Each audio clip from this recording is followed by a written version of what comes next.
Hello dear student, स्वागत है आप सभी का शुभम क्लासेस के इस नए वीडियो में। मैं संजय सर।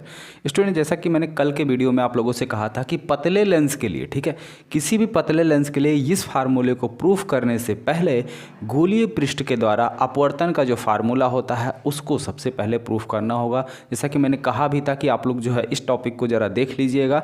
तो अगर बाय द वे किसी भी बच्चे ने जो है नहीं देखा है तो एक बार हम फिर से जो है एक्सप्लेन कर रहे हैं गोलीय पृष्ठ के द्वारा अपवर्तन का सूत्र। तो सबसे पहले आप लोग उसको देखिएगा और फिर ये जो है बहुत आसान है, बहुत इजी है। तो 3 लाइन में इसको हम आसानी से प्रूव कर सकते हैं इसकी हेल्प से, ठीक है। तो सबसे पहले इसको समझना बहुत ज़रूरी है। ये है क्या? गोलीय पृष्ठ द्वारा प्रकाश का अपवर्तन, ठीक है। गोलीय पृष्ठ द्वारा प्रकाश का अपवर्तन, ठीक है। तो चलिए सबसे पहले हम इसको देखते हैं। प्रकाश का अपवर्तन,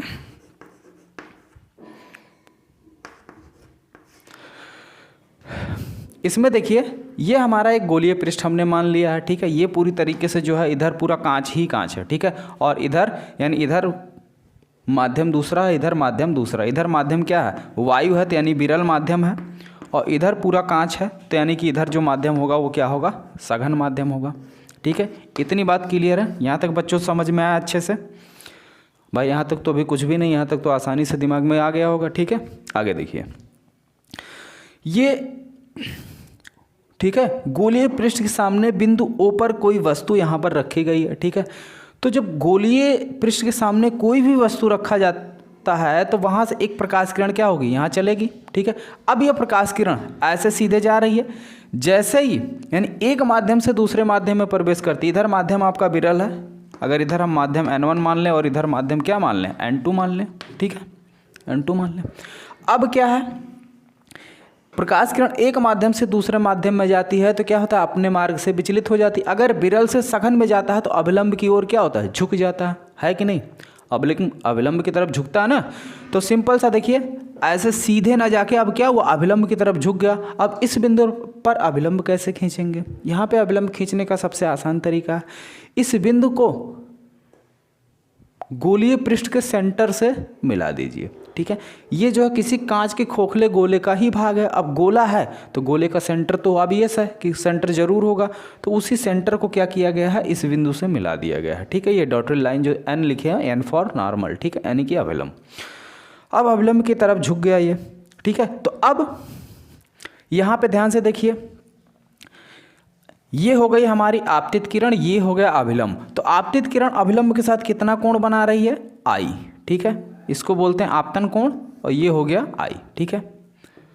और ये हो गई हमारी अपवर्तित किरण, ठीक है, अपवर्तित किरण। तो अपवर्तित किरण अभिलंब के साथ जो कोण बनाती है उसे हम क्या बोलते हैं? R, ठीक है। तो ये कोण हो गया हमारा R। इतनी बात समझ में आई एकदम अच्छे से, ठीक है, कोई दिक्कत नहीं। अब देखिए, इस किरण को आगे बढ़ाने पर कहीं पर ये जो है मिल नहीं रहा, ठीक है। इसके साथ में मुख्य अक्ष के समांतर जो लाइन जा रही है, देखिए दूरी बढ़ती ही जा रही है। तो क्यों ना हम क्या करें? इसको पीछे बढ़ाएं। तो जब इसको हमने क्या डॉट डॉट डॉट करके पीछे बढ़ाया और ये लाइन हमने पीछे बढ़ाई, तो ये दोनों एक दूसरे से यहाँ बिंदु I पर काट रहे हैं, जहाँ पर वस्तु का प्रतिबिंब बन रहा है, ठीक है। इतनी बात समझ में आ गई। हमने मान लिया ये जो ऑब्जेक्ट है यानी कि वस्तु है, ये मुख्य अक्ष के साथ अल्फा कोण बना रहा है, ये बीटा कोण बना रहा है और ये गामा कोण बना रहा है, ठीक है।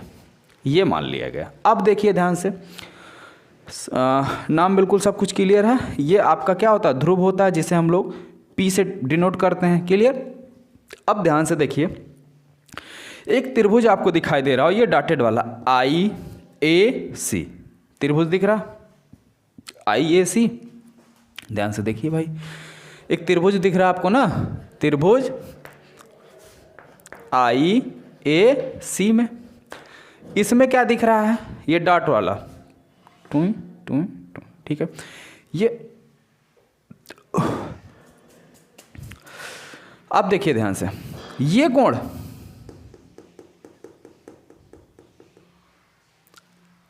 जो अपवर्तन कोण R है, यही इतना कोण क्या होगा आपका? ये भी होगा। कौन सा?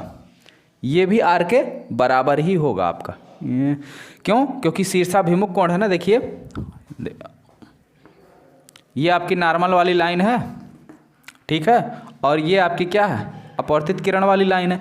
ये इतना हमने कहा कितना है, आर है, यहाँ देखिए, ठीक है। तो इसके बिल्कुल सामने कौन है, ये है, तो ये भी आपका आर ही होगा। तो यानी ये चीज़ भी क्या होगा, आर होगा। ये जो व्हाइट चाक से हम लिख रहे हैं ये, ठीक है, आर हो गया। तो अब ये त्रिभुज जो हमने लिखा, इस त्रिभुज में आप ध्यान से देखिए आई ए सी, ठीक है, यानी ये वाला डॉट लाइन, ये वाला डॉट लाइन और ये पूरी लाइन, ये आपका बाहर त्रिभुज के बाहर कोण बन रहा है। त्रिभुज, किसी भी त्रिभुज का बहिष्कोण अंतः कोणों के योगफल के बराबर होता। तो अंदर कौन कौन से कोण बन रहे हैं, आपके बीटा और गामा, ठीक है। तो आर बराबर क्या मिला, कोण आर बराबर बीटा प्लस गामा। इतनी बात क्लियर हो गई। ये आपका हो गया समीकरण नंबर 1। अगला त्रिभुज कौन सा लेंगे हम, ओ ए सी में, त्रिभुज ओ ए सी में, ओ ए सी में, ठीक है। त्रिभुज ओ ए सी में क्या दिख रहा है, ओ ए सी, बाहर आपका कोण कौन सा बन रहा है, आई, ठीक है। तो बहिष्कोण कौन सा हो गया, आई। अंदर कौन से कोण बन रहा है, अल्फा और गामा, ठीक है। इसको ऐसे कर लीजिए, नहीं तो पता ही नहीं चलेगा कौन सा आर है कौन सा गामा है, ठीक है। तो कोण आई बराबर अल्फा प्लस गामा, ठीक है। ये आपका हो गया समीकरण नंबर 2। अब सिंपली आप स्नेल का नियम लगाइए। सिंपली क्या करिए, स्नेल के नियम से, स्नेल का नियम क्या कहता है, साइन आई बटे साइन आर बराबर क्या होता है, अपवर्तनांक, ठीक है। आपतन कोण की जा बटे अपवर्तन कोण की जा, वो अपवर्तनांक के बराबर होती है। तो स्नेल के नियम से, बहुत ही इजी है, कुछ है नहीं इसमें, स्नेल के नियम से, ठीक है। तो स्नेल के नियम से क्या मिलेगा हमको, साइन आई बटे साइन आर बराबर क्या होता है, अपवर्तनांक, अपवर्तनांक एन का मतलब क्या हो जाएगा, n2 बटे n1, यानी प्रकाश किरण जिस माध्यम में जा रही है पहले उसका अपवर्तनांक बटे जिस माध्यम से जा रही है उसका अपवर्तनांक। तो किस में जा रही है, सघन में जा रही है, तो सघन का अपवर्तनांक कितना है, n2, और किससे जा रही है, विरल से जा रही है, तो बटे n1, ठीक है। अब यहाँ पे ध्यान से देखिए, यदि अल्फा और बीटा, सॉरी आई और आर बहुत छोटे एंगल हों, ठीक है, यदि आई व आर बहुत छोटे हों, बहुत छोटे हों, तब क्या हो जाएगा, तब साइन आई बराबर आई और साइन आर बराबर आर, वैल्यू रखो। तो आई बटे आर बराबर n2 बटे n1, ठीक है। तिरछा गुणा कर दो, आई एन वन बराबर आर n2। आई और आर की वैल्यू समीकरण 1 और 2 से रखिए, तो समीकरण 1 से, ठीक है, आर की वैल्यू रख दीजिए और 2 से आई की वैल्यू है क्या, अल्फा प्लस गामा बटे n1 plus equal to, R की वैल्यू क्या है, बीटा प्लस गामा n2, ठीक। अब देखिए मल्टीप्लाई कर लीजिए, alpha n1 plus gamma n1 बराबर beta n2 plus gamma n2। तो गामा गामा को एक साइड रख लीजिए, बाकी सबको दूसरी साइड कर लीजिए, ठीक है। तो गामा गामा को हम एक साइड रख लेते हैं, तो गामा को इधर ले आओ, तो इधर बचा आपका क्या, गामा n1, और ये इधर आएगा माइनस गामा n2 बराबर बीटा n2, और ये उधर जाएगा माइनस हो जाएगा अल्फा n1, ठीक है। इतनी बात क्लियर हो गई। चलिए आगे देखिए, गामा का मान है कॉमन ले लो, n1 माइनस n2, ठीक है, इक्वल टू, या एक काम करिए, इसको उधर भेज दीजिए, ठीक है, इसको उधर भेज दीजिए, इसको इधर खींच लीजिए, कोई समस्या नहीं, किसी को किधर भी भेज दो, ठीक है। हमको थोड़ा सा ये सही लग रहा है क्योंकि आगे फिर और कुछ नहीं करना पड़ेगा। तो इसको इधर कर लेते हैं, alpha n1 minus beta n2 equal to gamma n2 minus gamma n1, ठीक है। तो ये आपका हो जाएगा alpha n1 minus beta n2 बराबर गामा, आपका कामन ले लो, n2 माइनस n1, ठीक है। ये आपका हो गया समीकरण नंबर 3। ठीक है, ये आपका बन गया क्या, समीकरण नंबर 3, सिंपल। ठीक, अब आगे देखिए,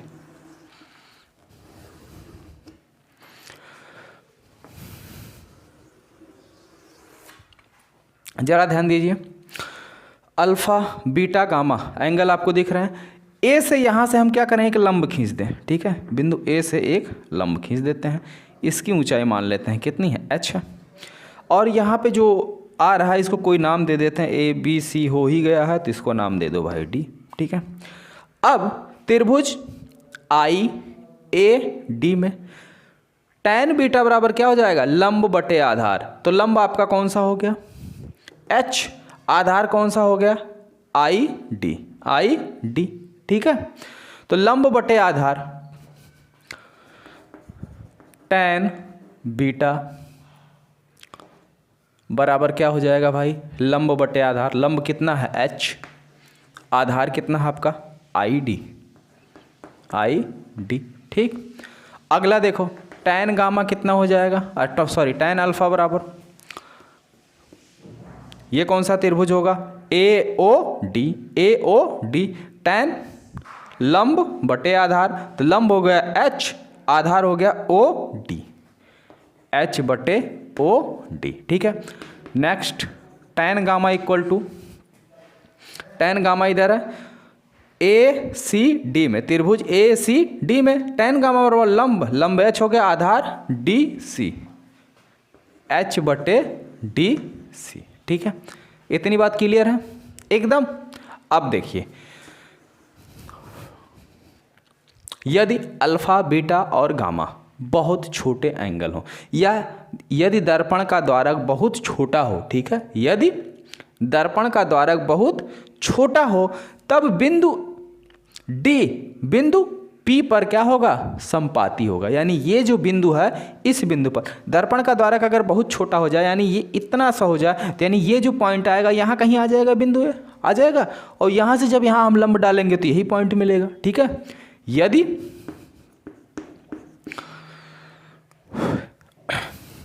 गोलीय पृष्ठ का द्वारक बहुत छोटा हो या बहुत बड़ा हो, दोनों केस में अगर बहुत बड़ा है तो यानी ये बिल्कुल ऐसे दिखेगा और सीधा सीधा लंब डालेंगे तो यही पॉइंट मिलेगा। ठीक है, इतनी बात समझ में आ रही। यदि गोलीय पृष्ठ का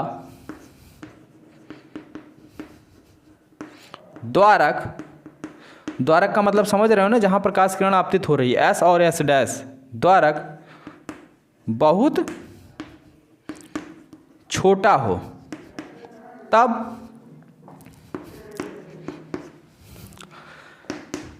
tan अल्फा बराबर अल्फा, tan बीटा बराबर बीटा, tan गामा बराबर गामा, और बिंदु D व P समपाती होंगे। क्या होंगे, समपाती होंगे, यानी कि एक ही बिंदु को निरूपित करेंगे, एक ही बिंदु। ठीक है, तो यानी हम D की जगह P लिख सकते हैं। तो अब tan अल्फा की जगह क्या लिखेंगे हम, alpha, H by I D की जगह क्या लिखेंगे, आई पी, बीटा बराबर क्या हो गया, H by O D, D की जगह क्या लिखेंगे, O P, gamma, H by D C, D की जगह क्या लिखेंगे, पी सी। अब देखिए वैल्यू, अल्फा बराबर क्या मिला, H by I P, figure देख के बताइए आई पी की वैल्यू कितनी है, आई पी कितनी है, V, beta H by O P कितनी है, U, गामा इक्वल टू कितना है, H अपान पी सी कितना है, R, H by P C कितना है, R। अब जरा ध्यान दीजिएगा, यहाँ तक चीज़ें समझ में आ गई ना। अब चिन्ह परिपाटी का नियम कौन लगाएगा, वो भी तो जरूरी है। आ जाओ ऊपर से लगाते हैं। आई डी दर्पण के किधर है, बाईं साइड है, माइनस। ओ डी दर्पण के किधर है, बाईं साइड है, माइनस। ठीक, तो किसकी tan अल्फ़ा बीटा पे लगा तो यहाँ पे माइनस हो जाएगा, यहाँ पे माइनस हो जाएगा, यहाँ माइनस हो जाएगा और यहाँ माइनस हो जाएगा, सिंपल। ठीक है, अब देखिए अल्फ़ा बीटा और गामा की वैल्यू समीकरण नंबर 3 में रखने पर, ठीक है, अल्फ़ा बीटा व गामा की वैल्यू समीकरण 3 में रखने पर, ठीक है। तो समीकरण नंबर 3 में वैल्यू उठा के आप रख लीजिए। अब ये रहा आपका समीकरण नंबर 3। अब फिगर मिटा दें, फिगर का कोई काम नहीं है, ठीक है। चीज़ें समझ में आ गई, किसी को स्क्रीनशॉट लेना हो तो ले लो, ठीक है, हम मिटा दे रहे हैं।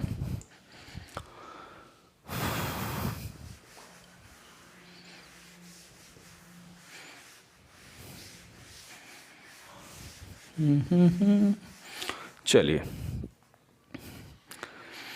अल्फ़ा बराबर कितना आया भाई, -h/b, ठीक है। तो -h/v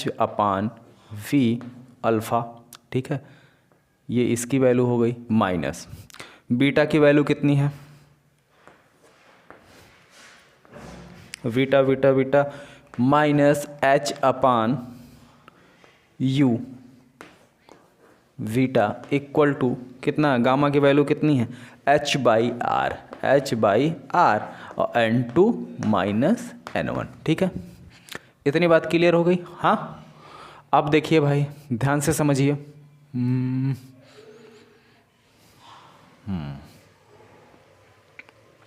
ठीक, सब में से -h कॉमन है तो -h को क्या करो आप कॉमन निकाल लो, बाहर निकाल लो, ठीक है।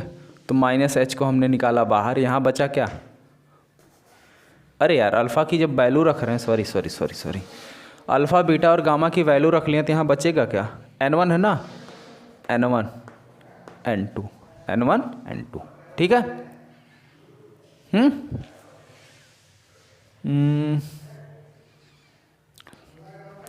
कोई समस्या तो नहीं आई, ठीक। यहाँ तक ज़रा चेक कीजिए, कोई समस्या तो नहीं, मुझको लग रहा है कहीं कुछ छूटा उटा है, मिस्टेक मिल गया, आप लोग ध्यान नहीं दिए, ठीक है। फिगर में मिस्टेक था, यहाँ पे क्या लिखा था, tan बीटा, ठीक है, और d की जगह पे क्या लिखा गया था, p। यहाँ पे आ जाइए, अल्फ़ा, यहीं गड़बड़ी हो गई, देखिए d की जगह पर जब आप p लिखेंगे तो ये क्या हो जाएगा, ip, और ip के साथ है क्या, बीटा है, और यहाँ पे अल्फ़ा लिखा गया, ठीक है, यही सबसे बड़ी मिस्टेक है। तो यहाँ पे क्या होगा, बीटा, ठीक है, और यहाँ पे क्या हो जाएगा, अल्फ़ा, ठीक। तो यानी अल्फ़ा बीटा आपस में इंटरचेंज हो गए थे, तो इनको ज़रा करेक्ट कर लीजिए। अभी हम आपको बता दे रहे हैं कि हमको कैसे आभास हुआ कि जो है गलती हुई थी, ठीक है। हाँ, अब यहाँ पे u आ जाएगा, क्या है भाई, अल्फ़ा की वैल्यू कितनी है, माइनस का u, सॉरी माइनस तो लगा ही पहले से u, और यहाँ पे आ जाएगा अब आपका v, ठीक है। वैल्यू समझ में आ गई, ध्यान से देखिए, फिर से समझा दे रहे हैं।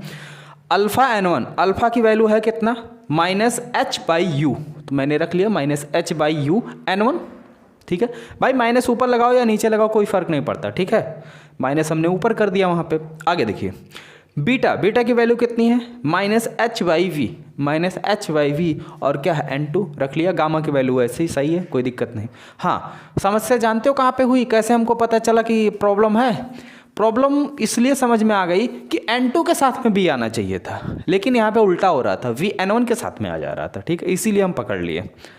आगे देखिए, -h कॉमन है, कॉमन ले लो चुपचाप, या सीधे h कॉमन लो, ठीक है, h कॉमन ले लिया हमने। यहाँ बचा क्या, -1/, ठीक है, सॉरी n1 है ना, तो n1/u, minus minus plus n2/v equal to h/r n2 - n1, ठीक है। इस h से ये h कैंसिल हो गया, प्लस को पहले लिखो, माइनस को बाद में, तो n2/v minus n1/u equal to n2 - n1/r, ठीक है। क्लियर, इतनी बात समझ में आ गई। यही जो है आपका क्या है, गोलीय पृष्ठ द्वारा अपवर्तन का सूत्र है, या इसको आप थोड़ा सा ऐसे भी लिख सकते हैं, n1 को n2 से क्या करो, भाग कर दो, n2 बटे n1 बटे v, ठीक है, माइनस इसमें n1 से भाग करोगे तो 1, ठीक है, n2 बटे n1 माइनस 1 बटे r, और n2 बटे n1 है क्या चीज़, अपवर्तनांक, ठीक है, पहले माध्यम के सापेक्ष दूसरे माध्यम का अपवर्तनांक, तो क्या मिला, n by V minus 1 upon U equal to n minus 1 बटे r, ठीक है। तो कभी कभी इस तरीके से भी पूछा जाता है और कभी कभी इस तरीके से भी पूछा जाता है, दोनों चीज़ें, ठीक है। हम जो फार्मूला यूज करेंगे पतले लेंस के लिए वो इसका इस्तेमाल करेंगे, ठीक है। तो यहाँ तक चीज़ें समझ में आ गई। तो अगर यहाँ तक चीज़ें समझ में आ गई हैं तो सभी लोग वीडियो को लाइक कर दीजिए और शेयर तो अपने आप कर ही दीजिए, उसमें कहना कुछ है नहीं, ठीक है। चलिए अब पतले लेंस के लिए प्रूफ करते हैं इसी को यूज करके, ठीक है। चीज़ें समझ में आ गई अच्छे से। ये चीज़ें अभी रिसेंटली में हम बताए हुए थे, ठीक है, इसीलिए मैंने बोला था आप लोग पढ़ लीजिएगा। लेकिन आप लोग किसी भी बच्चे का कोई कमेंट नहीं आया कि सर हमने पढ़ लिया या नहीं पढ़ा, या सर बता दीजिए। जब कोई कमेंट नहीं आया तो हमें लगा भाई आप लोगों ने पढ़ा नहीं, ज़्यादा ठंडी लग रही है आप लोगों को, तो हमने कहा चलो हम ही बता देते हैं। कम से कम कमेंट तो करके बता दिया करो, कमेंट करने में भी ठंडी लगती है। चलिए कोई बात नहीं।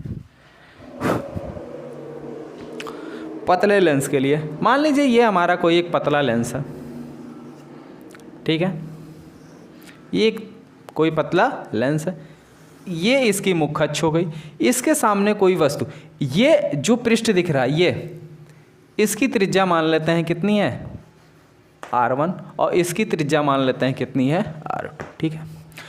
इधर दोनों साइड आपके माध्यम क्या है, n1 है, इधर भी n1 है, यानी दोनों साइड माध्यम विरल है, और कांच के अंदर माध्यम आपका अलग है, इधर माध्यम n2, ठीक। अब देखिए यहाँ पर कोई वस्तु रखी गई है, ठीक है। अब ये वस्तु से यहाँ से प्रकाश किरणें चलेंगी और अपवर्तन के पश्चात ये क्या हो जाएगा, अपने मार्ग पे नहीं जाएगा बल्कि क्या हो जाएगा, अपने मार्ग से विचलित हो जाएगा, यानी कि अभिलंब की तरफ झुक जाएगा। तो ऐसे सीधे ना जाके अब थोड़ा सा ऐसे जाएगा, ठीक है, थोड़ा सा ऐसे जाएगा, ठीक। जब थोड़ा सा ऐसे जाएगा तो इसका प्रतिबिंब बनेगा कहाँ, या और झुका दो भाई अभिलंब की तरफ, कायदे से झुका दो, लो हमने इसको झुका दिया, ठीक है। अब सीधे जा रही थी, सीधे ना जाके अभिलंब की तरफ झुक के चली गई, ठीक है।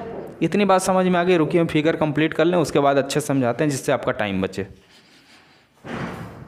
चलिए हो गया, ध्यान से देखिए, यहाँ से जो भी प्रकाश किरणें चली, ठीक है, इस बिंदु तक पहुँची, यानी इस पृष्ठ पर पहुँची, अपवर्तन हुआ, अपवर्तन के पश्चात अगर ये हमारा R2 वाला यानी सेकंड पृष्ठ नहीं होता तो ये प्रकाश किरण अपवर्तन के पश्चात अविलंब की तरफ झुककर ऐसे सीधे यहाँ पर पहुँच गई I डैश पर, ठीक है, I डैश पर। अब यही I डैश इस पृष्ठ के लिए, ठीक है, ये I डैश क्या करेगा, अब इस पृष्ठ के लिए आप और ऑब्जेक्ट का कार्य करेगा, ये I डैश इस पृष्ठ के लिए क्या करेगा, ऑब्जेक्ट का कार्य करेगा, ठीक है। तो अब इस पृष्ठ के लिए ऑब्जेक्ट का कार्य करेगा, जैसा कि अभी भी पीछे हमने बताया, ठीक है। तो जब ये ऑब्जेक्ट का कार्य कर रहा तो यहाँ से प्रकाश किरण चली, यहाँ पहुँची और ऐसे सीधे जाने के बजाय अभिलंब की ओर झुक, ठीक है, अभिलंब की ओर झुक गई, और झुक गई जब इसको हम पीछे बढ़ाए तो यहाँ पर मिल रही है, ठीक है, यहाँ पर इसका प्रतिबिंब बन रहा है। तो सिंपल सा है। तो सबसे पहले पृष्ठ के लिए आप अपवर्तन का सूत्र लगा दीजिए। पहले पृष्ठ के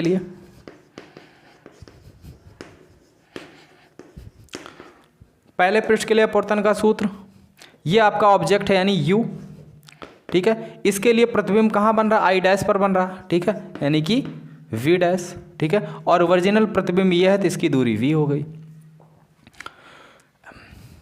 N2 बटे V कहाँ बन रहा, V डैश पे, माइनस N1 बटे U यानी यही, equal to N2 minus N1 बटे पहले पृष्ठ की त्रिज्या कितनी है, R1, समीकरण नंबर 1। सेकंड के लिए, दूसरे पृष्ठ के लिए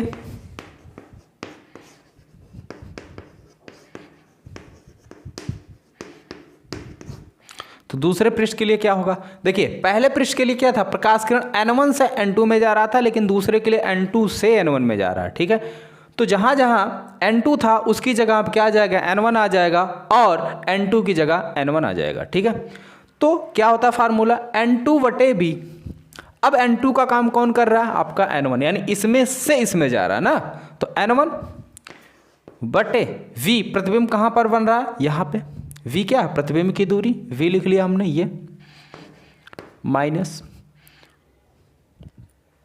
किससे जा रहा है, N2 से जा रहा है, तो N2/, इसके लिए वस्तु का काम कौन कर रहा था, I डैश, और I डैश की दूरी है कितनी, V dash equal to N2 minus N1/, इसकी त्रिज्या R2। समीकरण नंबर 2, ठीक है, समीकरण नंबर 2।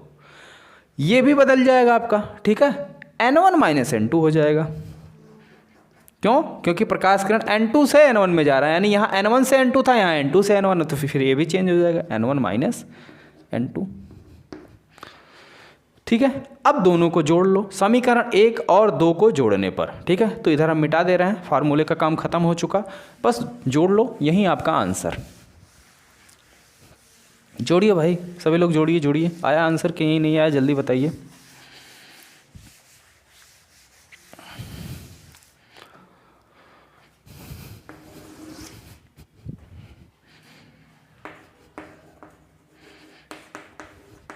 एक व 2 को जोड़ने पर,